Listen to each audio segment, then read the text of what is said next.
참 어려운 때 교회 와서 예배하는 성도들이나 집에서 영상 예배하는 성도들이나 하나님을 사랑하는 마음은 다 똑같아요. 이 코로나 재앙으로 인해서 어디서 예배하든지 하나님을 더 진하게 경험하는 그런 은혜가 함께 하시기를 바랍니다.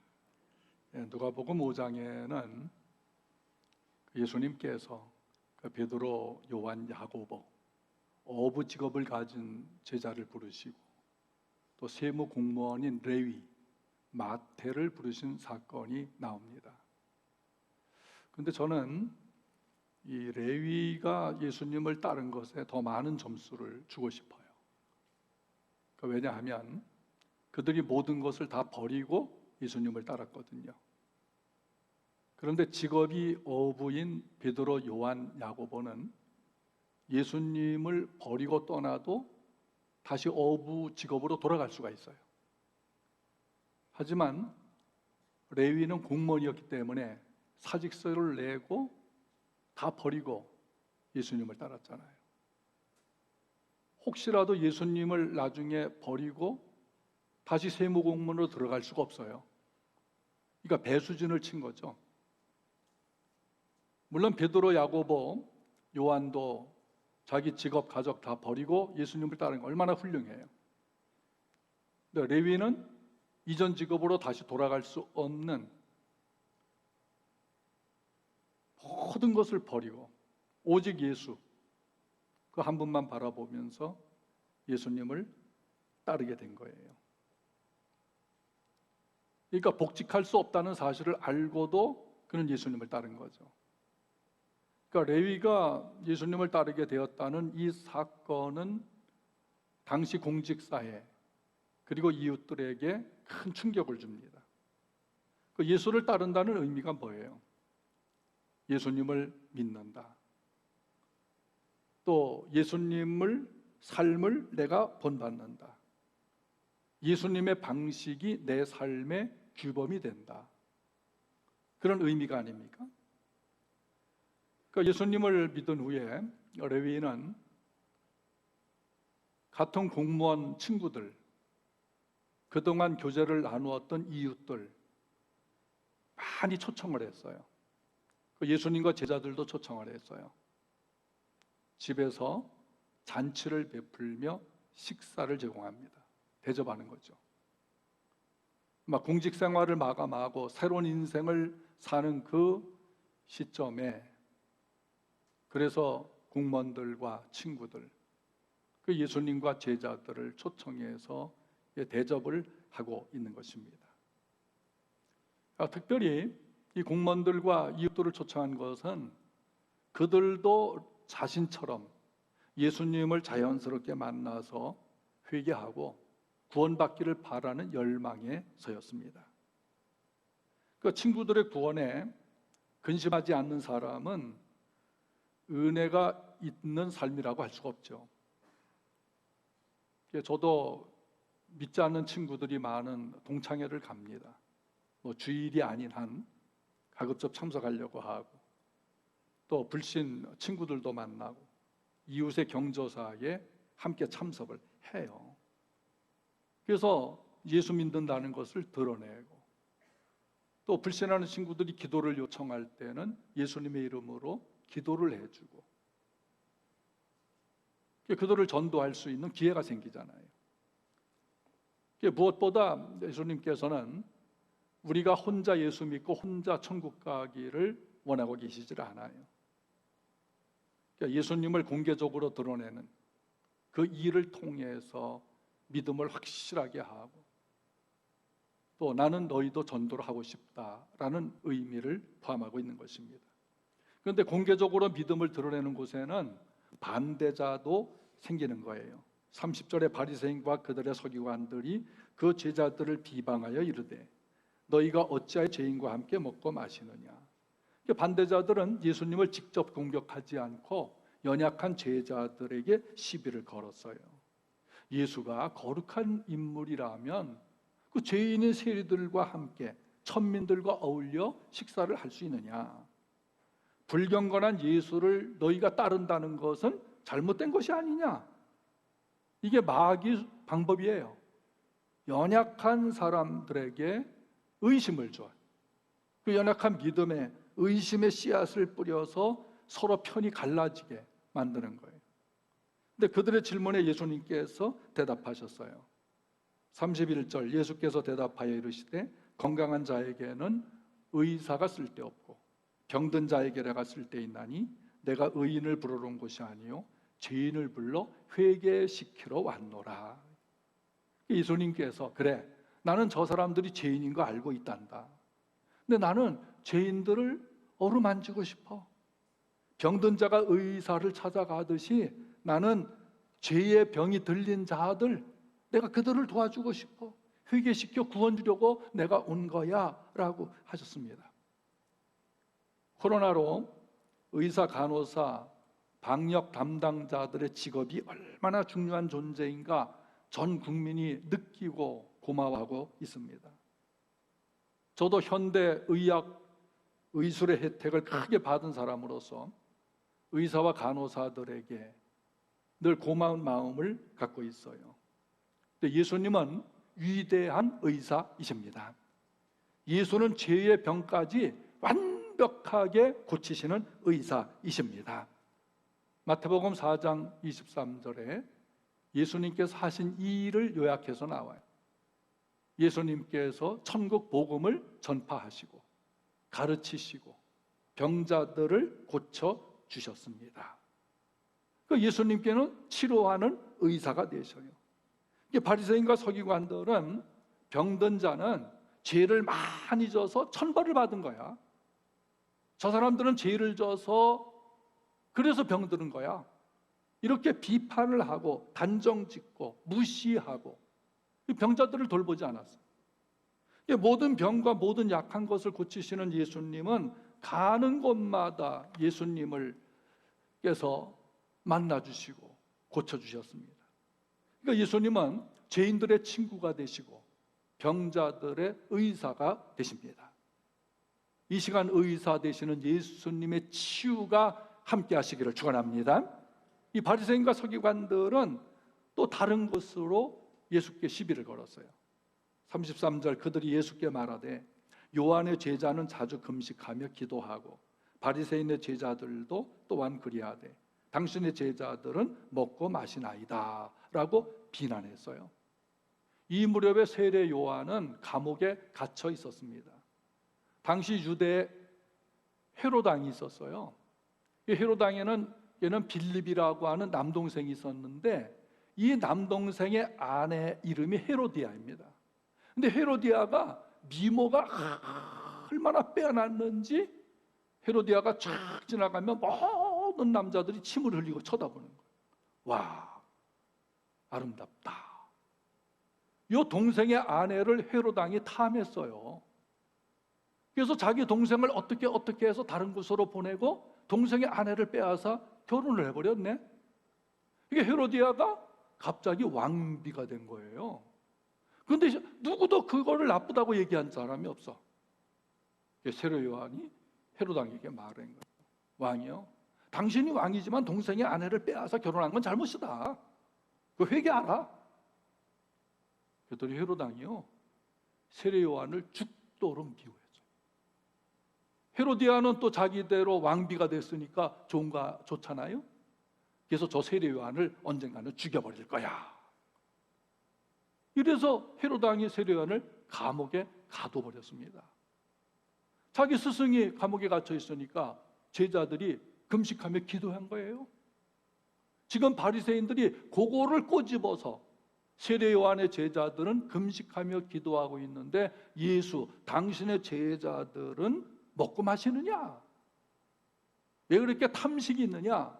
라고 비난하고 있는 것입니다. 예수님께서는 내가 죄인들을 불러 회개시켜 구원 주려고 왔다고 했습니다.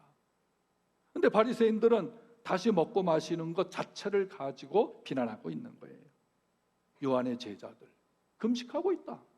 예수 당신의 제자들 먹고 마신다 하면서 편을 갈라놓습니다. 이거 서로 반대가 아니냐 부각하고 있습니다. 금식하면 예수님을 따를 사람이 있겠습니까? 마태복음 4장은 예수님께서 밤낮 40일을 금식하셨다 했어요. 이 금식을 단식이에요. 물 한 모금도 마시지 않는 단식을 말합니다. 단식 이후에, 금식기도 40일 한 이후에 예수님께서 어떤 사람에게도 내가 40일 금식했으니 너희도 40일 금식기도해야 된다, 이렇게 말씀한 적이 없어요. 예수님은 금식을 반대하지도 않으셨지만 금식이 형식이 되거나 어떤 틀에 매이거나 하지 않고 자유롭게 하나님께서 은혜 주셨으면 하는 것이고 원하지 않으면 안 하는 것이고, 그렇게 말씀하신 거예요. 구약에서도 모세는 시내산에 40일 동안 금식하면서 율법을 받지 않았습니까? 그리고 율법을 가지고 산에서 내려왔어요. 그런데 모세가요, 내가 40일 금식하며 말씀 받았으니 너희도 40일 금식해라, 이렇게 말한 적이 한 번도 없습니다. 강요한 적이 아니죠. 레위기 16장 29절 보면 이 유대인들은 1년에 단 하루를 금식하라고 규정되어 있을 뿐이에요. 그날이 매년 7월 10일입니다. 대속죄일이라고 해요. 대제사장이 송아지 잡아 피를 제단에 뿌리고 민족적인 죄악을 회개하는 날입니다.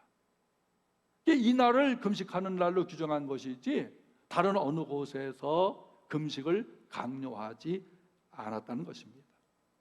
그래서 금식에 관한 틀, 형식을 만들어낸 것은 바리새인들이에요. 바리새인들은 일주일에 2번, 매주 월요일, 목요일 금식을 했습니다. 처음에는 진실하게 했어요. 회개하고 금식하고, 또 금식할 때 먹지 않는 음식값을 물질로 환산해서 구제를 하고, 아주 진실하게 하나님 앞에서 금식 기도를 했는데, 이 바벨론, 이 금식이 점점 형식화되고 또 이스라엘 백성들이 하나님을 떠나서 죄를 지었을 때 바벨론에 70년 동안 노예 생활했잖아요. 그리고 바벨론 포로 시대를 마치고 고국으로 귀환했을 때 이 바리새인들을 통해서 금식이 외적 형식이 되어버렸어요. 자랑거리가 된 거예요. 이후 예수님께서 금식 기도가 필요 없다고 말씀하신 것이 아니고 자신의 기도 패턴을 다른 사람에게 강요하지 말아라 말씀한 거예요.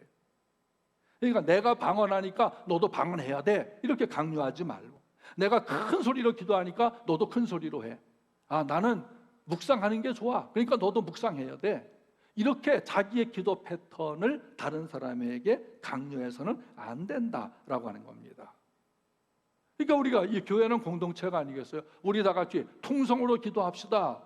통성으로 기도하는데 조용히 하면 안 되잖아요. 그때는 같이 부르짖어 주시고, 우리 지금 다 같이 조용히 기도합시다. 그럼 그때 부르지면 안 되잖아요. 그때는 조용하게 기도하고, 또 손뼉치며 합시다. 뭐 다 같이 손뼉을 치고, 그건 공동체니까. 그러니까 그런 경우로 특별한 상황을 제외하고는 자신의 기도 패턴을 남에게 강요해서는 안 된다. 또 내가 하는 기도가 다른 사람에게 방해가 된다면 좀 절제를 할 줄 알아야 돼요. 기도의 예절이라고 하는 것이 있지 않겠습니까? 그러니까 지금 어떤 기도를 할 때인가 분별하라고 하는 것입니다. 예수님은 의식으로서의 금식을 반대하셨습니다. 지금은 어떤 때이고 언제 금식할 때인가 가르쳐 주셨어요. 34절 35절 읽겠습니다. 예수께서 그들에게 이르시되 신랑과 함께 있을 때에 너희가 그 손님으로 금식하게 할 수 있느냐? 그러나 그날에 이르러 그들이 신랑을 빼앗기리니 그날에는 금식할 것이니라. 유대인들 결혼식은 일주일 동안 계속합니다. 그런데 결혼식 때 금식하는 사람 없어요. 금식하라고 해도 안 해요. 먹을 것이 많은데 왜 금식하겠어요? 그러니까 금식을 하지 않는 이유는 결혼식 때 신랑과 신부를 진짜 축복해주고 같이 행복해하고 기뻐해주고 즐거워해주고, 그게 결혼식이 아니겠습니까? 그러니까 결혼식 때는 모든 사람들이 그냥 행복해하고 기뻐하고 맛있는 음식 먹고 춤추고 노래하고, 이게 결혼식이에요. 그러면 언제 금식해야 되느냐? 신랑을 빼앗길 때가 있다. 그때는 금식해라. 예수님은 자신을 신랑으로, 성도들을 신부로 비유하고 있어요. 근데 이 신랑을 빼앗길 때가 있다고 하는 것은 신랑 대신 예수님께서 십자가 죽음으로 떠날 때가 있다. 그때는 금식하라 말씀하시는 것입니다. 그러니까 신랑을 빼앗긴다는 것은 예수님의 십자가 죽으심을 언급한 것이에요. 금식 기도는 필요합니다. 또 금식 기도는 해야 합니다. 그러나 그 금식이 의무적이 되거나 자기 공적을 드러내는 형식적 금식 기도가 돼서는 안 됩니다. 티를 내지 말아요. 금식하는 사람은 어차피 외적으로 티가 나긴 나지만 스스로 티를 내려 하고 자랑하지 말아요.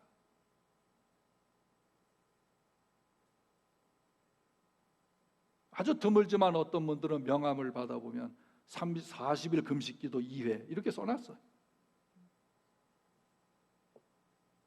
그렇게 하지 말아라. 그러니까 금식은 언제 해야 되느냐? 국가적인 재앙을 당할 때 금식해야 합니다. 느헤미야 1장 4절에 당시 느헤미야는 한 나라의 장관, 술 맡은 장관이었어요. 그런데 예루살렘 멸망했다고 소식을 들어요. 그 느헤미야는 이 바벨론 포로로 온 부모님의 자식이거든요. 그 나라에서 출세를 했어요. 그런데 고국이 불탔다. 멸망했다. 백성들이 고생한다. 그때부터 느헤미야가 식음을 전폐해. 자기의 죄, 조상들의 죄를 다 회개하면서 저를 예루살렘으로 보내주세요. 예루살렘을 회복시키겠다. 왕한테 허락을 받고 예루살렘에 돌아가 총독이 돼서 예루살렘 성벽을 건축을 해요. 그 이전에 스룹바벨을 통해서 예루살렘 성전을 건축합니다. 이 성전과 성벽이 완공이 돼요. 이스라엘의 신앙이 그때부터 살아나게 돼요. 부흥이 시작된 거예요. 오늘 말씀 듣는 우리 성도들, 우리는 이미 예배당은 준비가 됐어요. 마음의 성전이 크게 부흥되기를 바랍니다. 그럼 회복이 됐어요. 에스더서 4장 16절에 보면 아말렉 족속인 하만이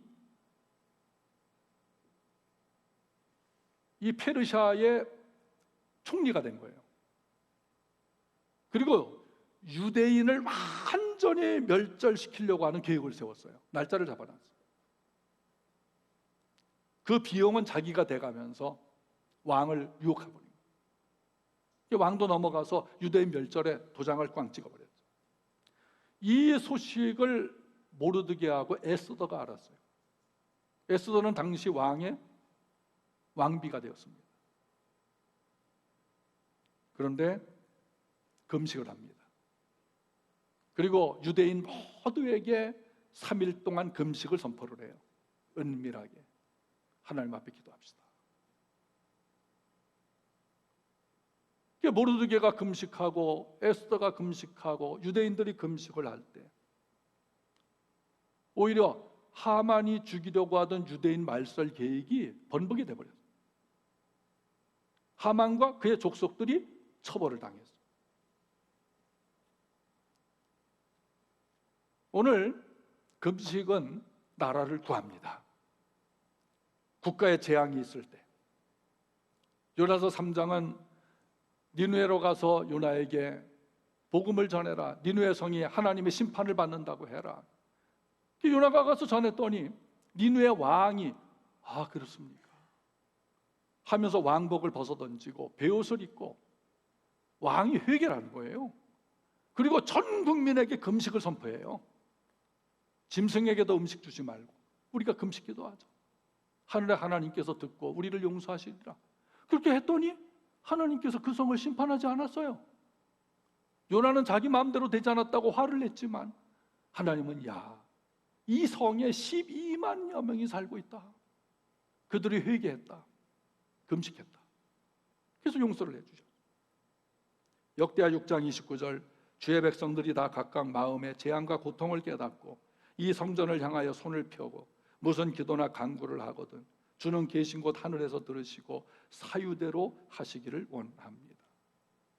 여러분, 지금 국가적 세계적 재앙 아닙니까? 이때야말로 우리가 기도해야 될 줄로 믿습니다. 금식하면서 기도해요. 또 가정적 고난이 있을 때 금식해야 합니다. 사무엘하 12장에 이 다윗과 밧세바가 불륜하여서 그 사이에 난 아들이 하나 있었습니다. 그런데 이 아들이 병든 거예요. 근데 이 병도 보통 병이 아니라 다윗 왕이 역시 왕복 벗어 던지고 베옷을 입고 금식기도 합니다. 6일 동안 꼬박 하나님, 밧세바 불륜 관계에서 태어난 이 아이 불쌍합니다. 죄인인 것은 전데 아들을 치십니까? 이 아들을 살려주세요. 음식 먹지 않으니 신하들이 왕의 건강을 염려하면서 밥 먹고 기도하세요 해도 말 듣질 않아요. 근데 6일 금식하는 그 기간에 이 아이가 죽어요. 아이가 죽었다는 소식 듣자 다윗은 목욕을 하고 왕복을 입고 음식을 맛있게 먹었습니다. 신하들이 더 의아스럽게, 아니 아이가 아플 때는 금식하더니 아이가 죽었는데 음식을 드십니까? 나는 그 아이에게로 지금 갈 수 없어.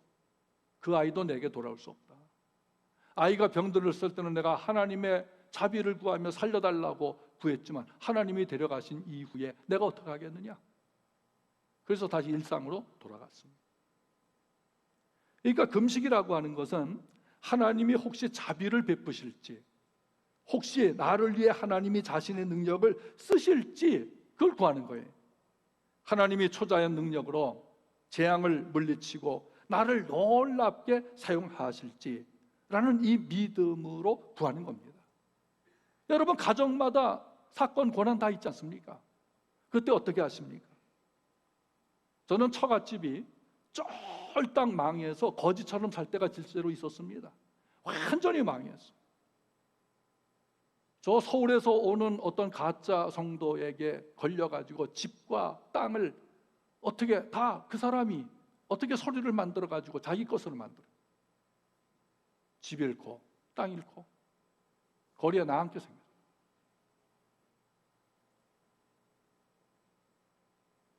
그 가짜 집사한테 농락을 당하고 3년 동안 재판을 하면서 정말 그 시기에 동전 한 푼 구하기가 힘들더라고요.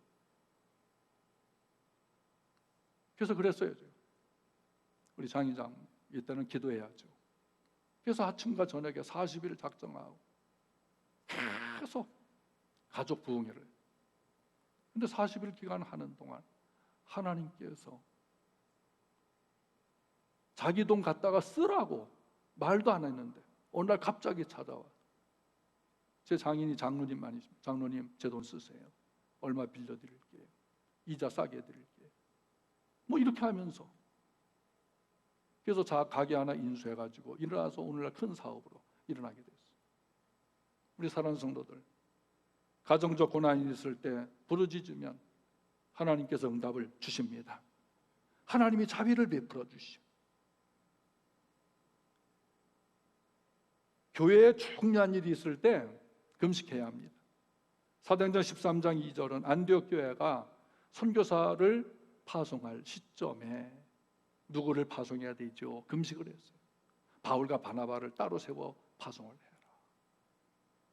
전 교인들이 자발적인 금식을 기도를 하면서 선교사를 구별해서 파송을 합니다. 안디옥 교회는 우리가 본받고 싶은 교회 아니겠습니까? 지금은 코로나19 재앙이 국가를 넘어 세계적으로 확산되고 재앙 시대입니다. 그러니까 인간의 힘으로 할 수 있는 게 뭐예요? 겨우 모이지 말라는 거예요. 흩어져라, 거리 두기 해라, 소독해라, 의학적 예방 수칙 지키는 거, 그 노력할 수밖에 없어요. 그러니까 근본적인 치유와 완전한 퇴치는 인간의 힘으로 할 수가 없습니다. 지난주 대통령은 이 코로나, 기독교 지도자들을 모아놓고 코로나는 신앙의 영역이 아니다, 과학과 의학의 영역이라고 말했습니다. 근데 그 말은요, 반은 맞고 반은 틀린 말이에요. 코로나가 재앙이라는 것은 누구나 인정합니다. 질병 재앙을 예방하는 것은 과학과 의학의 영역이고 인간도 노력을 해야 합니다. 그것까지 맞습니다. 그러나 재앙을 완전히 없애는 것은 하나님의 영역입니다. 믿습니까? 이 재앙을 완전히 거두어가는 것은 하나님의 영역이에요. 여러분, 태풍 불 때에 인간이 그 태풍을 막을 수가 있습니까? 예방할 수는 있어요. 날아갈 것, 날아가지 못하게 묶어두는 것, 못 박는 것, 고정시켜 놓는 것, 배를 피하는 것, 침수되는 곳에 안 가는 것, 이거 인간이 노력할 수 있지만 근본적으로 태풍을 막을 수는 없어요. 그 인간이 할 수 있는 일은 뭐예요? 아, 제발 좀 무사히 지나가게 하여 주옵소서, 이거예요. 그럼 그 무사히 지나가게 해 주옵소서 뭘 해야 돼요? 하나님께 기도해야 합니다. 그래서 바비라고 하는 태풍이 그래도 큰 피해 주지 않고 그냥 지나갔어. 근데 또 더 큰 태풍이 온대. 그거 어떻게 막아요, 인간이?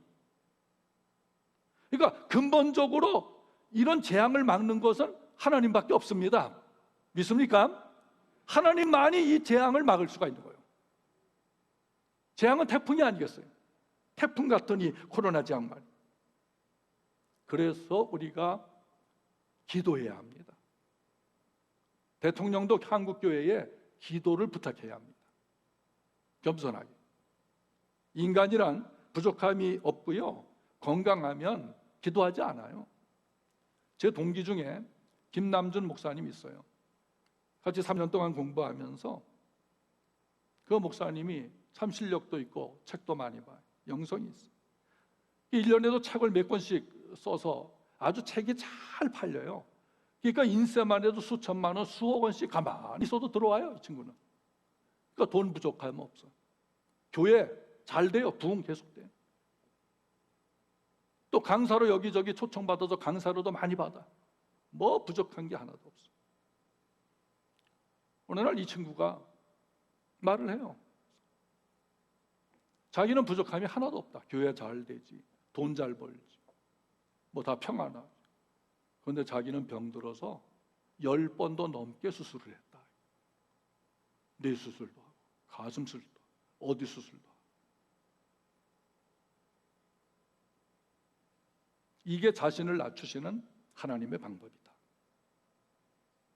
그러니까 그 교회 성도들은 이 목사님을 위해서 기도할 때 제발 우리 목사님이 쓰러지지 않게만 해주세요, 이렇게 기도한다는 거예요. 설교하다가 쓰러지지 않게 해주시고, 어디 가서 뭘 하다 쓰러지지 않게 해주시고, 뭐 병은 달고 사는 거니까 낫기도 기도하지만 쓰러지지 않게 해주세요, 기도한다는 거예요. 그러니까 이 김 목사님이 말하기, 그게 하나님께서 자신을 낮추어서 쓰시는 방법이다. 저도 일부 예배 마치면, 지금 코로나 때는 조금 덜 하신 것 같은데 2부 예배 인도할 때에 우리 중보 기도팀들 있잖아요. 우리 권사님들, 또 안수 집사님들, 그 몇 분이 골방에 들어가서 2부 예배 내내 기도를 해줘요. 확실히 그 효과가 있어요. 1부 예배 때와 2부 예배 때가 다르거든요. 아마 그 팀이 저를 위해 그런 기도했을 거예요. 연약한 우리 목사님 말씀 전하다 쓰러지지 않게 해주세요. 어디 가서 사역하다 쓰러지지 않게. 아마 그 기도 분명히 할 거예요. 물론 치유를 완벽하게 달라고도 기도할 거죠. 인간은요, 다 부족합니다. 하나님이 부족하고 약한 사람을 쓰시는 것은 예수 그리스도의 능력이 온전히 머물 수 있기 때문인 것입니다. 내가 강하면요, 예수님의 능력이 머물 수 있을 자리가 없는 거예요. 인간이 뭔가 생각을 해보세요. 인간의 재료가 흙입니다. 내가 흙이고 여러분이 흙입니다. 그러니까 우리가 흙에 불과한 거예요. 나도 흙이고 여러분도 흙인데 이 질그릇 같은 존재죠. 이 흙 같은 존재를 사용하셔서 하나님이 일하시는 것은 그 능력의 힘이 큰 것이 하나님께 있고 우리에게 있지 아니함을 알게 하려 하심인 것입니다. 우리는 코로나 재앙을 없앨 능력이 없습니다. 그러나 하나님은 능력이 있습니다. 하나님은 능력이 있습니다. 역대하 20장 9절. 만일 재앙이나 견책이나 전염병이나 기근이 우리에게 임하면 주의 이름이 성전에 있으니 우리가 이 성전 앞과 주 앞에 서서 이 환난 가운데서 주께 부르짖은즉 들으시고 구원하시리라. 아멘. 구원하시리라. 구원하시리라. 구원하시리라. 할렐루야. 금식은 하나님만 의지하는 것입니다.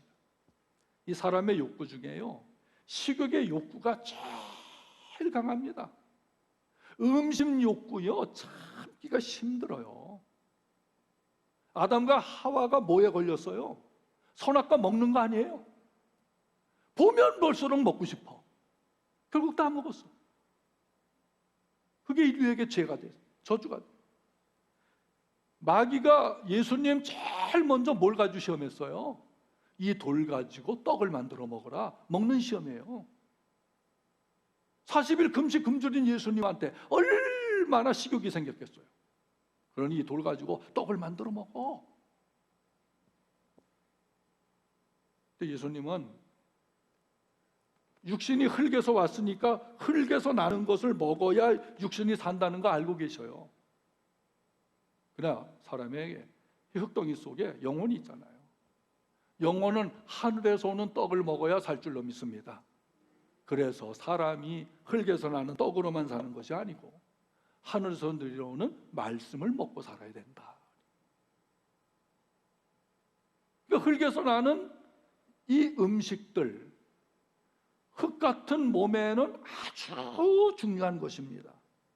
그러니까 음식을 끊고서 기도한다고 하는 것은 그것이 한 끼든 하루든 며칠이든 생명을 걸고 배수준을 치고 나 이제 음식을 끊으며 하나님 역사해 주시기를 기도합니다.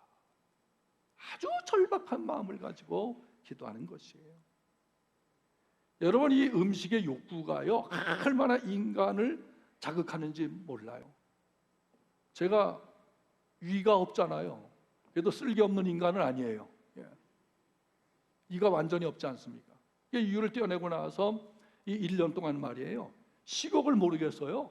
먹어도 먹은 것 같고 안 먹어도 먹은 것 같고 맛있는 것도 안 맛있고 안 맛있는 것도 맛을 모르겠어요. 1년을 걸거려서.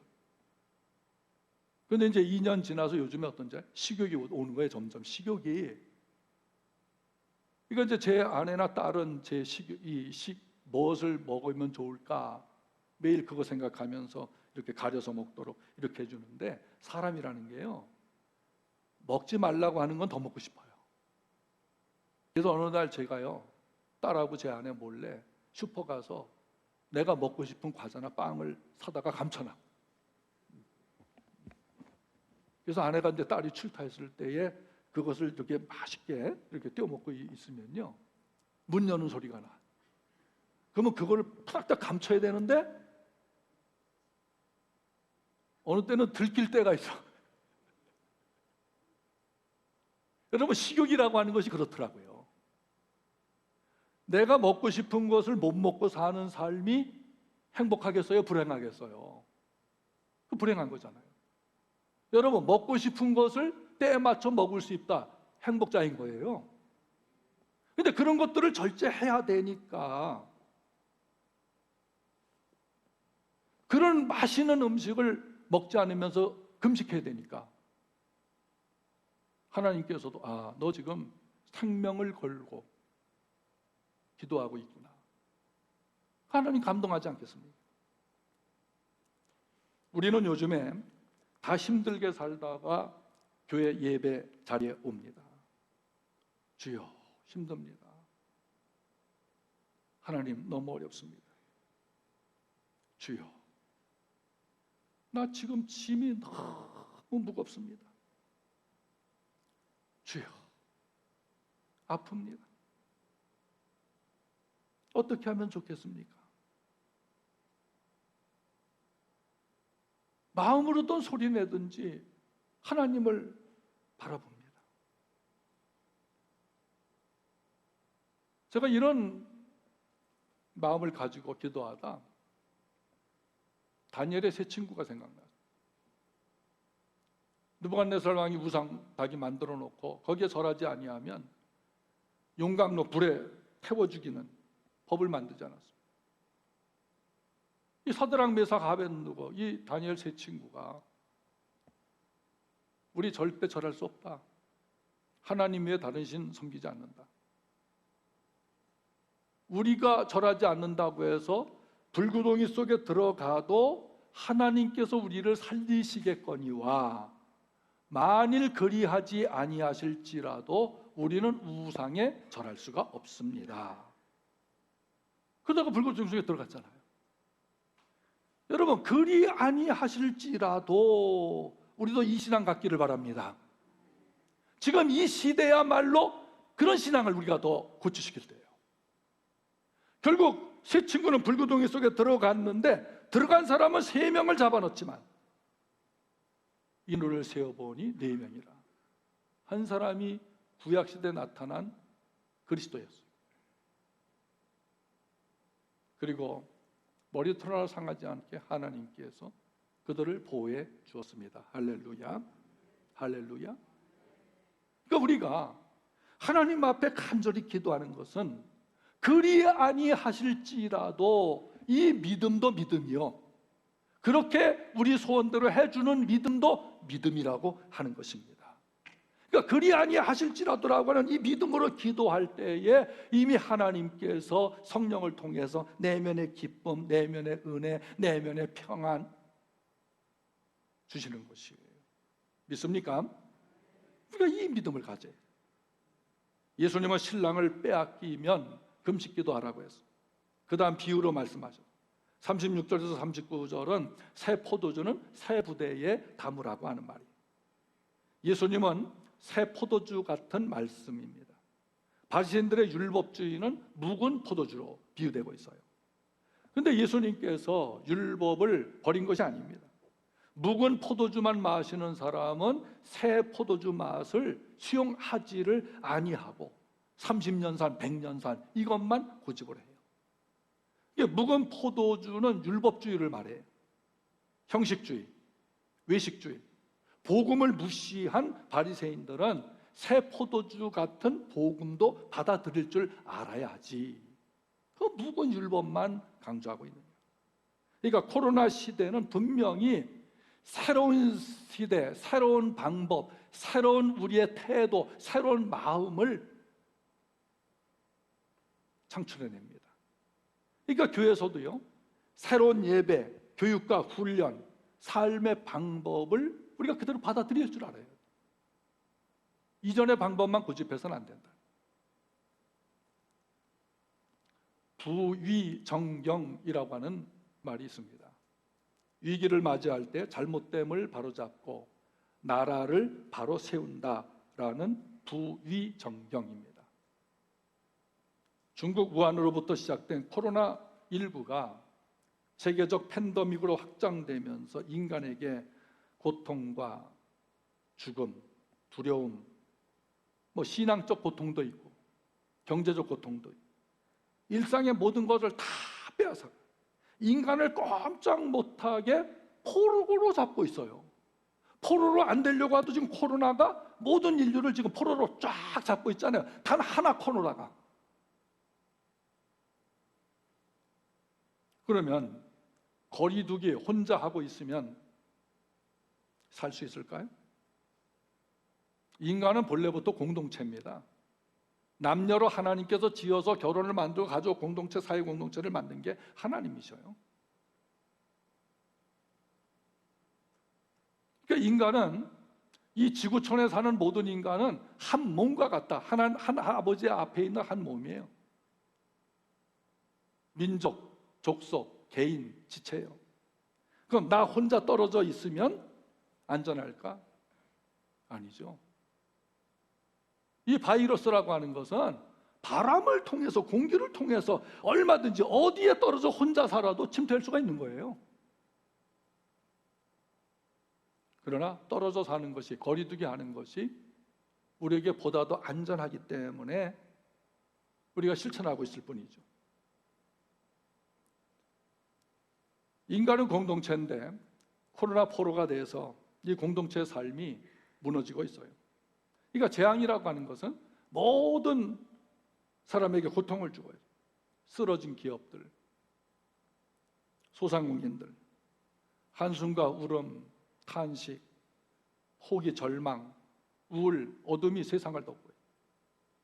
민족의 고통에 이제 교회가 도와줘야 되는데 교회들도 어려워요. 그런데요, 환경이 어렵고 재앙이 고통스럽고 물질이 없어 힘들어도 교회가 도울 수 있는 길, 언제나 변하지 않을 수 있는 길이 있어요. 그 길은 기도하는 것입니다. 기도하는 것입니다. 금식하는 것입니다. 재앙을 극복하는 지혜는 하나님이 주십니다. 야고보서 1장 5절, 너희 중에 누구든지 지혜가 부족한 자 있느냐? 후히 주시고 꾸짖지 아니하시는 하나님께 구하라. 그리하면 주시리라. 독일 유대 가정에서 태어난 리바이스 스트라우스라고 하는 분이 있어요. 이분이 이제 미국으로 뉴욕에 이민을 갔는데, 가서 이 옷감을 끊어다가 각 가정에 판매하는, 우리나라로 하면 옛날 박물 장수를 하면서 이 생계를 유지해 갔습니다. 그러다가 이제 샌프란시스코로 이사해서 그곳에 금광이 많은 곳에 이제 터전을 잡고 천막 만드는 일을 했습니다. 천막을 만들어서 이제 광산 근로자들에게 판매를 하는 거죠. 그런데 어느 날 군납업자 한 사람이 와서 당신이 만든 천막 10만 개를 군납할 수 있도록 해줄 테니까 지금부터 만들어 놔라. 그래서 계약서도 쓰고 그 사람 말만 믿고, 여러분 군대 천막 10만 개면 얼마나 많아요. 그래서 공장을 새로 짓고 기계를 들여놓고 직원들을 많이 뽑아서 천막 10만 개를 쫙 만들어 그득그득 쌓아놨어요. 군대에 납품을 해야 되는데 이 군납업자라는 놈이 도망을 가버렸네. 할 수가 없게 됐어요. 그러니 그동안 빚 잔뜩 끌어들여서 천막지, 직원 월급, 공장 세운 거 이거 다 갚아야 되는데 쫄딱 망한, 파산 직전에 있어요. 그러다가 죽을 것 같은 마음을 가지고 이제 금광을 어느 날 갔습니다. 금광을 가서 이렇게 걸어 다니는데 그 광부들이 이렇게 둘러 앉아가지고 뭔가 바느질을 하고 있어요. 그 보니까 자기들이 입었던 작업복이 쉽게 떨어져가지고 그거를 계속해서 꿰매고 있는데, 꿰매도 또 너덜너덜, 꿰매도 보면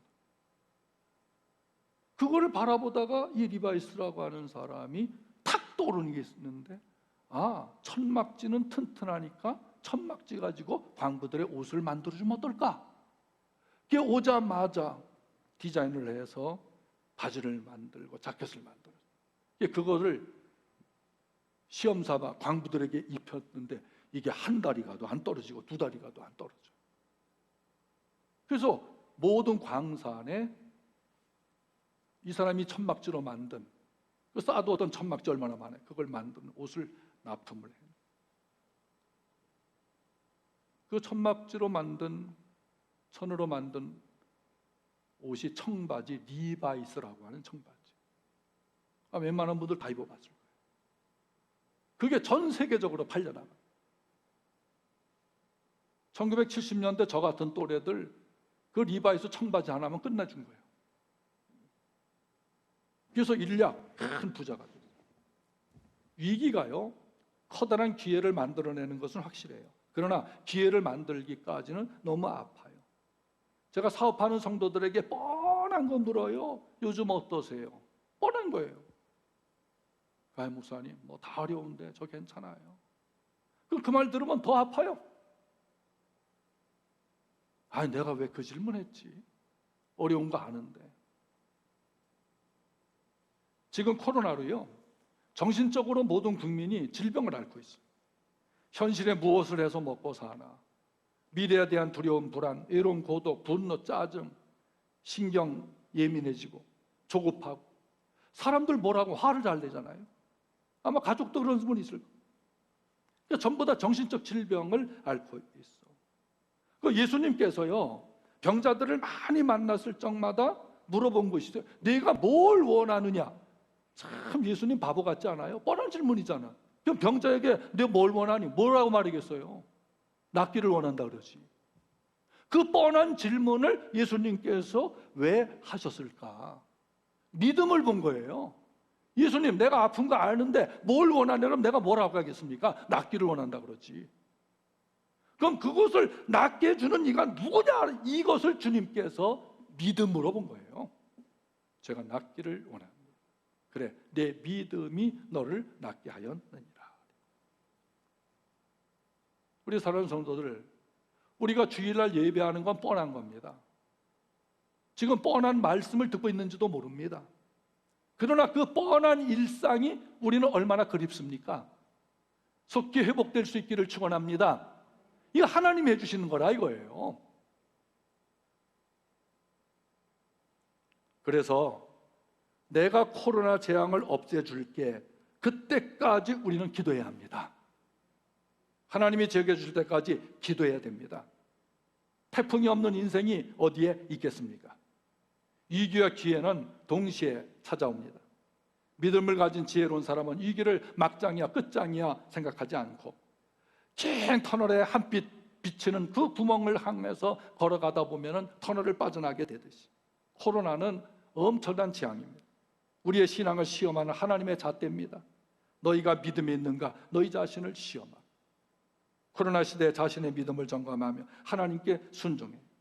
바리새인들은 남과 비교하면서 다른 사람을 비판하기에 급급했지만 오늘 코로나 재앙은 현재 내 신앙이 하나님께 순종하느냐 아니냐를 재는 잣대와 같아. 방역당국의 행정명령에 성도들은 일사불란하고 적극적이고 신속하고 순종하고 있습니다. 참 잘하는 겁니다. 저도 시청에 전화를 해서 우리 잘하겠다, 염려하지 말아라 얘기를 했습니다. 그런데 코로나 사태가 종식고 틀림없이 정부는요 코로나 백서를 발간하게 될 거예요. 그때 교회가 확산 진원지가 되었다거나 교인들이 방역을 방해했다거나 교회가 거짓말을 했다는 평가를 받는다면 한국 교회는 사회적 신뢰를 완전히 잃어버리고 아무리 다시 일어서려고 해도 추락하는 것을 방지할 수가 없습니다. 그러니 우리 성도들 행정명령 순종하는 것처럼 하나님 명령에 일사불란하게 순종하는 생활을 했던가 물어보셔야 합니다. 믿음과 순종을 돌아보고 회개하지 않는다면 앞으로 더 큰 재앙의 페널티를 받게 될 것입니다. 아직은 하나님이 그저 우리를 버르장머리 없는 어린아이처럼 봐주셔서, 정말 봐주셔서 넘어가는 일들이 많이 있습니다. 행정명령 잘 지키셔서 안전한 사회를 만드는데 교회는 더욱 협력해야 합니다. 그러나 성도들은 하나님을 사랑하고 이웃을 사랑하고 하나님을 향해 기도하고 때로는 금식하면서 하나님 명령을 우선적으로 지키고 있는가? 이 질문에 각자가 대답을 하셔야 합니다. 내 신앙의 현재를 점검하고 계속 기도하고 믿음의 진보를 나타내는 성도들 되기를 예수님의 이름으로 축복합니다. 축복합니다. 아멘.